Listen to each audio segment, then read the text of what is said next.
ಒಂದನೊಂದೂರಲ್ಲಿ ಒಬ್ಬ ರಾಜನಿದ್ದನು. ಊರ ಮನೆ ಮನೆಯ ಬೆಳಕಾಗೆ ಇದ್ದನು. ಜನಕಾಗೆ ಕನಸ ಕೋಟೆ ಕಟ್ಟಿದ. ನಂಬಿ ಬಂದ ಜನಕ್ಕೆ ಪ್ರಾಣ ಒತ್ತೆ ಇಟ್ಟನು. ನಾನು ನನ್ನದೆನ್ನುವ ಆಸೆ ಕಟ್ಟಿಟ್ಟನು. ಅವನೇ ನಮ್ಮ ಮಣ್ಣಿನ ಮಗ. ಅಳಿಯದು ಹೆಸರು 100 ಯುಗ. ಜನರೇ ಮೆಚ್ಚಿದ ಬಂಗಾರದ ಮನುಷ್ಯ. ಒಂದನೊಂದೂರಲ್ಲಿ ಒಬ್ಬ ರಾಜನಿದ್ದನು.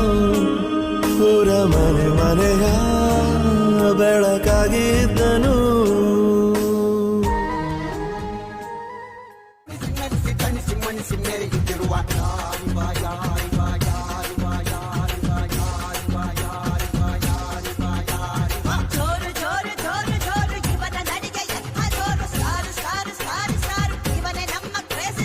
ಸಾವಿರ